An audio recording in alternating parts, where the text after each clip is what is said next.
Pak Kiai, banyak di kalangan masyarakat itu yang kurang yakin dengan jaminan rezeki dari Allah. Lantas bagaimanakah cara meyakinkan hati ini agar yakin dengan jaminan rezeki dari Allah?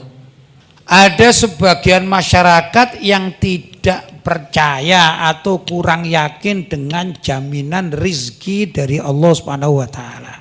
Gitu ya. Orangnya hidup ya Mas Ian ya. Hidup.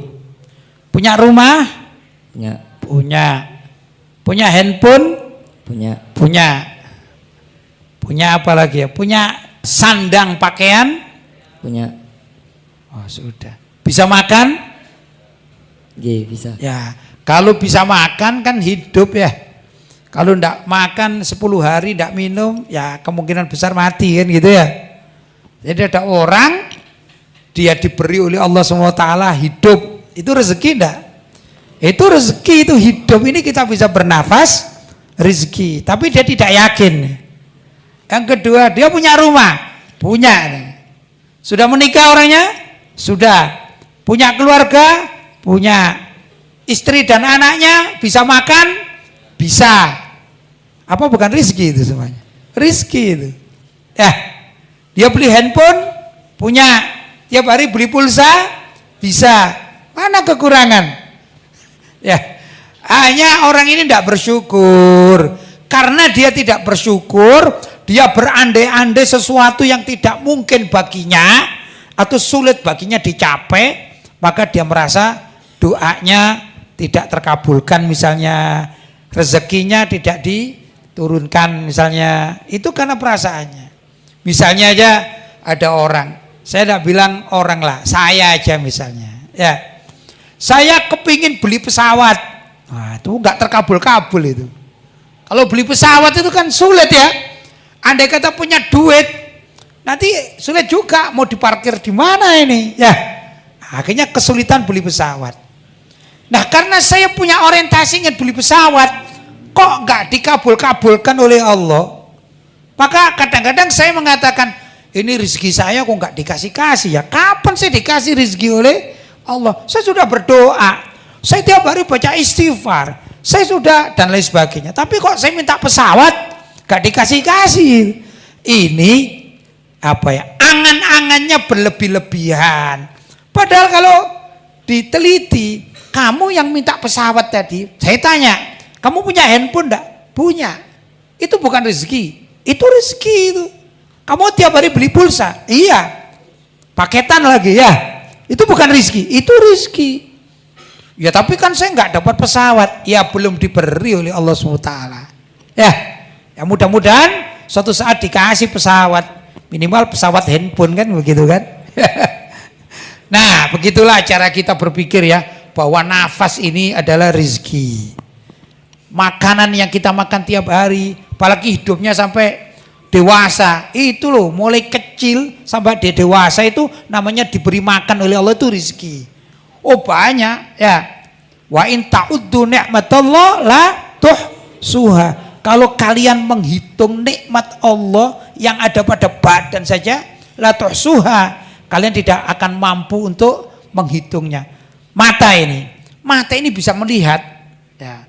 Saya contohkan kalian berdua ini ya, kalian berdua ini tanpa kacamata, itu kenikmatan yang luar biasa.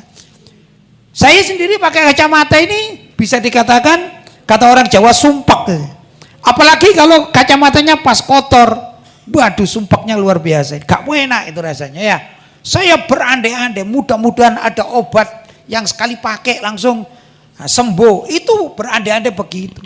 Kalau ada iklan, ini contoh, kalau ada iklan, ini iklan untuk menyembuhkan mata yang min atau plus, Bu, itu saya tertarik itu karena kepingin sembuh. Lah kalian yang tidak pakai kacamata kan tidak menyadari bahwa orang yang tidak berkacamata itu adalah kenikmatan yang luar biasa. Nah, saya kalau jalan begini ya, ada orang misalnya, itu ya cuman kayak wajah, tidak ada hidungnya itu. Siapa itu? Kadang-kadang kita dianggap sombong karena kok gak nyapa kalau udah pakai kacamata. Ya nggak tahu, memang nggak kelihatan kok begitu. Tapi kalau dipakai kacamata kelihatan. Yang unik saya sering terjadi, kacamata saya letakkan di sini, kemudian saya pergi, saya cari tidak ketemu. Mau di miss call tidak bisa, kring-kring kayak handphone, sulit nyari. Maka orang yang tidak pakai kacamata itu adalah rezeki kesehatan mata dari Allah SWT. Itu baru mata itu. Ya, maka menurut saya ya salah orang yang mengatakan tidak dapat rezeki ini ya. Tapi tetaplah berdoa kepada Allah, memohon kepada Allah, mohon ampunan kepada Allah. Semakin banyak orang itu memohon ampunan kepada Allah, baca istighfar ya, insya Allah rezekinya akan semakin dilancarkan oleh Allah Subhanahu wa taala. Saya punya ijazah dulu dari namanya almarhum Kiai Hamid Baidowi Lasem. Saya diijazah begini. Waktu itu saya masih muda datang ke sana, beliau panggil saya Gus gitu. Gus, sampean kalau nganggur-nganggur ya, kalau kepingin banyak duitnya Gus, sampean baca istighfar sebanyak-banyaknya. Loh kok begitu Kiai? Ya, saya ini Gus, kata beliau. Kalau mengajukan proposal kepada Allah, tidak punya duit mau bangun-bangun, saya ngajukan proposal kepada Allah. Kata beliau, maksudnya gimana Kiai? Proposal saya itu saya duduk menghadap kiblat, saya baca istighfar sebanyak-banyaknya, nggak terhitung berapa ribu saya baca. Itu subhanallah kata beliau ya. Terus ada saja Allah mengirimkan rezeki, akhirnya bangunan-bangunan ini selesai semua. Oh ini proposal model Kiai Hamid Baidowi Lasem almarhum. Ya, nah, seperti itu namanya. Mohon ampunan kepada Allah, insya Allah Allah akan melancarkan rezeki kita. Itu namanya jaminan dari Allah Subhanahu wa taala. Paham ya?